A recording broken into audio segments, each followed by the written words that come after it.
jour de pluie, il n'aurait pas pu venir en automobile. Le pianiste aime les voitures à cheval et la pluie. Il dit que c'est musical. En tout cas, il arrive que les chevaux hennissent. Dans le salon, les gens s'étaient assis dans des fauteuils confortables, si confortables qu'au bout d'un moment, certaines personnes avaient du mal à se lever.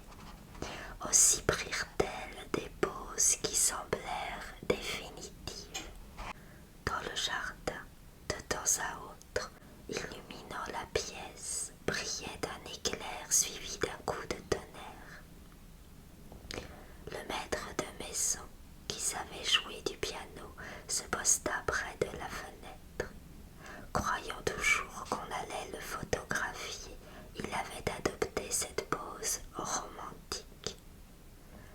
Illuminé par un éclair, le pianiste fit enfin son entrée. Aucune timidité n'adoucissait l'expression de son visage. Il salua à l'assistance d'un mouvement de tête qui le décoiffa. Quand il aperçut l'énorme miroir à côté du piano, il ordonna qu'on le voile. Cette exigence causa un certain remue-ménage. On n'avait rien pour le recouvrir. On trouva enfin un édredon à fleurs qu'on plaça comme on put sur la glace. Puis le pianiste se dirigea cérémonieusement vers un paravent décoré d'épis, de grappes et de colombes. Il tira d'un porte-document une veste de velours à brandebourgs dorés et il l'enfila après avoir ôté son manteau, ses chaussures et ses chaussettes. À sa demande, plusieurs mains baguées soulevèrent le couvercle du piano. L'artiste tira de sa poche des petits papiers de soie blanc et les plaça soigneusement, un par un, sous chaque marteau de feutre, à l'intérieur du piano qu'il avait examiné au préalable, comme un médecin ausculte un malade. Le maître de maison dissimula son inquiétude en voyant sous les marteaux tous ces petits papiers, mais il ne put contenir son impatience et il s'écria d'une voix étranglée: « C'est un excentrique !» Puis il demanda aimablement à la mère du pianiste: « Pourquoi fait-il cela ?» C'est un nouveau système qui enchante les sons du piano. Il sonne alors comme un clavecin qui enchante. Vraiment, aucun système n'est plus nouveau qu'un autre. Le clavecin est un instrument ancien. Quel avantage y a-t-il à utiliser des effets modernes pour obtenir des sons anciens? Mais il me déplaît surtout qu'on tripote l'intérieur de mon piano. Il est déjà tout mité. Octavio Griber regarda sévèrement le maître de maison, alluma une cigarette et murmura: « Je ne joue pas sans papier de soie. » Et il continua à placer ses petits papiers. Puis il dit au maître de maison: « On m'a dit que vous êtes un grand pianiste. Vous nous jouerez bien quelque chose. » « Oui, mais je ne joue pas avec mes pieds, » répliqua sèchement le maître de maison. Il était très jaloux. Quand il était pris d'un accès de jalousie, on le remarquait à sa barbe. Elle devenait si rêche que malgré la brillantine qu'il utilisait pour l'assouplir, il devenait impossible de l'embrasser. Après des réunions de ce genre, je me sens chaque fois devenir un peu plus vieux, me souffla-t-il à l'oreille. Je remarquai pour la première fois qu'il louchait, sans doute à force de tant regarder sa barbe, et que cela rendait son regard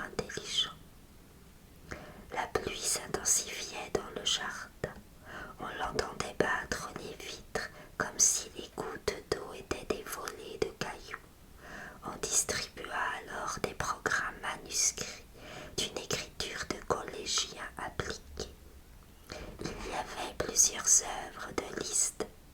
Au bord d'une source, Saint François de Paul marchant sur les flots, jeu d'eau à la villa d'Est, les noms de Debussy, de Ravel, de Chopin et de Respighi étaient écrits à l'encre verte. Les papiers volaient de main en main. Quand les papiers des programmes cessèrent de s'agiter, étant devenus des éventails, le pianiste s'assit sur le tabouret, déposa sa cigarette au bord du piano et fit tourner son siège plusieurs fois jusqu'à trouver la hauteur qui convenait à sa taille. Il regarda ses pieds, les pédales, ses pieds, les pédales, puis il se mit à faire des gammes avec son gros orteil. Les notes se succédaient en un staccato très original. Les invités ne savaient s'ils devaient admirer ou rire. « Comme c'est drôle, dit quelqu'un, je pourrais en faire autant. Mais pourquoi ne joue-t-il pas comme tout le monde, avec tous ses doigts ?» demanda une voix féminine, pointue comme une aiguille. « Ce serait trop difficile, il faudrait être équilibriste pour jouer avec tous ses doigts de pied. » Mais je parle de jouer avec les mains comme il se doit. Pourquoi jouer avec les pieds? Il y a des gens qui peignent avec leurs pieds ou avec leur bouche. Qu'y a-t-il de mal à cela? Mais ce sont des handicapés. C'est sa façon de jouer. Il joue parfois avec son gros orteil. Fidèle au premier morceau qu'il a interprété, il le rejoue toujours. Il a débuté brillamment. Il n'a jamais suivi les conseils de qui que ce soit, dit lentement et en extase Madame Gribber. Quand mon fils a commencé ses études de piano, il m'a dit, en regardant son pied, « Pourquoi tous ces doigts ?»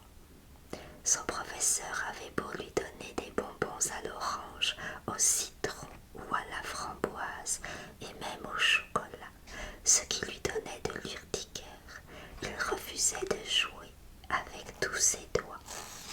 Il ne jouait qu'avec son gros orteil. Après cette première expérience, il employa les petits papiers de soie, puis il désaccorda le piano pour obtenir, comme il disait, des sonorités plus naturelles. Un accordeur lui révéla tous les secrets de l'instrument. On l'entendait s'exclamer « Je vais le désaccorder en mi bémol et en ré mineur ». Personne ne savait ce que cela voulait dire. Peut-être que lui-même ne le savait pas, mais les sons qu'il obtenait de l'instrument étaient si extraordinaires qu'on monta un jour de l'étage au-dessous pour voir quel disque de Wanda Landowska nous avions mis sur notre phonographe, car il n'avait jamais entendu quelque chose d'aussi merveilleux. Il n'ose pas le faire ici, mais dans certaines maisons, il désaccorde le piano. Il ne faut pas contrarier les génies, disait Madame Gribber. Octavio Gribber, qui maintenant jouait du piano avec tous les doigts de ses mains, tourna soudain son tabouret et regarda l'assistance comme pour dire « Qui ose parler alors qu'on est ici pour écouter ?» Il ne dit rien, mais d'un geste de la tête, il imposa le silence afin qu'on puisse entendre son interprétation de la ballade en si mineur de Brahms. Cette musique n'a rien à voir avec l'eau, dit quelqu'un qui était particulièrement sensible à l'aspect aquatique du concert.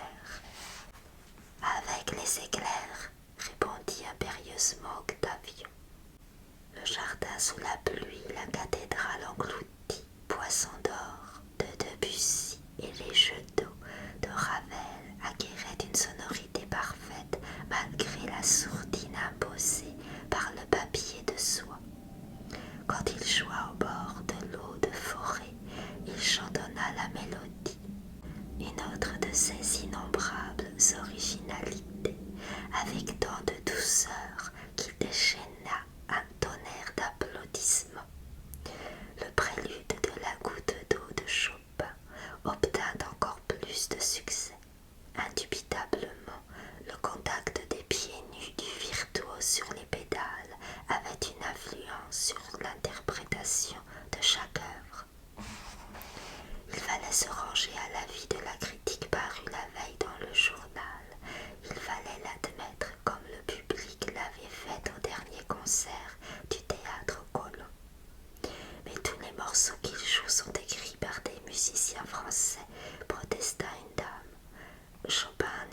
français, Liszt non plus, Respighi non plus.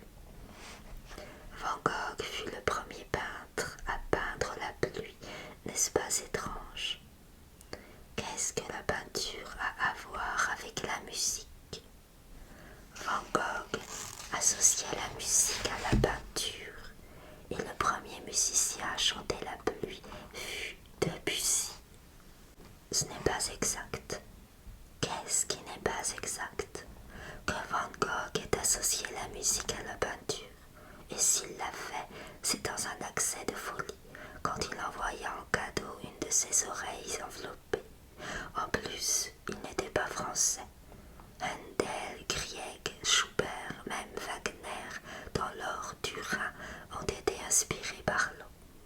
Mais il s'agit de musique symphonique et non de piano. L'or du Rhin, a-t-on idée? Qu'a-t-il joué de Chopin? Demanda un jeune homme. Vous n'avez pas lu le programme, une des études, celle de la goutte d'eau. Qui a la goutte? Demanda une dame à l'autre bout du salon. C'est un morceau de musique, lui répondit-on. Quelle aberration, s'inspirer d'une maladie. Le piano avait de nouvelles sonorités mystérieuses. Personne n'écoutait, sauf une invitée qui s'écria « Il y a des musiques qui tuent !» Elle sanglotait, la tête dans les mains, et elle ajouta « Je n'ai jamais pu entendre le jardin sous la pluie sans pleurer. » Derrière les vitres des fenêtres, les arbres du jardin semblaient grandir. Le pianiste s'arrêta soudain. Il demanda qu'on ouvre les fenêtres et dit « Que je sois entendu au moins par les arbres ou la pluie. » Il vit 1000 beaux yeux pleins de larmes, ou plutôt des larmes ayant des yeux. Il sourit. S'il avait pu conserver ses larmes dans un flacon, il les aurait gardées pour son amertume comme une essence de fleurs d'oranger. Les larmes de la fiancée. Ma prochaine composition portera ce titre, pensa-t-il. Mais on lui présentait une orangeade glacée et une assiette de tartelettes aux fraises. Il but l'orangeade et mangea à la hâte les tartelettes. Entre chaque bouchée, il se léchait les doigts avec gourmandise. On lui offrit sur un plateau une serviette en lin brodé pour qu'il s'essuie la bouche. Il regarda le plateau, prit la serviette et la mit rapidement dans sa poche. Il fit de nouveau virer son tabouret et reposa ses mains sur le clavier en regardant au plafond comme il l'avait vu faire à Paderewski dans une pièce de théâtre de Rino Bandini. Une dame s'approcha de lui, lui prit le menton et dit « Quel amour d'enfant prodige, pensif comme ses arrière-grands-parents. » Quand le piano résonna de nouveau, quelque chose le dérangea. Il inclina la tête jusqu'à frôler les touches de son oreille. Il se baissa pour examiner les pédales. Une note vibrait plus que les autres. Il se leva, fourragea à l'intérieur du piano et s'aperçut qu'un des marteaux n'avait pas son petit papier. Octavio Griber demanda qu'on apporte du papier de soie. On en chercha dans tous les coins de la maison avec des lanternes car la nuit commençait à tomber et que les greniers étaient inaccessibles sans lumière. On finit par trouver des pommes enveloppées dans du papier vert qu'on apporta dans le salon posé sur un plateau. Ce papier pourrait-il servir bien qu'il ne soit pas des plus fins? Octavio Griber plaça les bandes de papier là où elles manquaient. Il fit soigneusement teinter certaines notes et apprécia la supériorité du papier à emballer les pommes.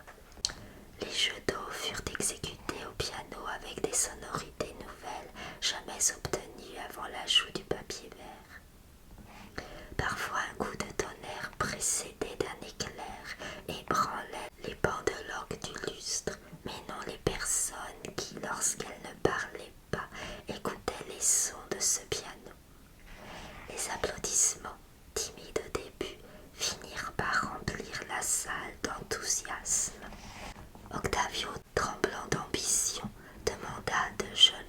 se trouvaient près de lui d'ouvrir de nouveau le piano.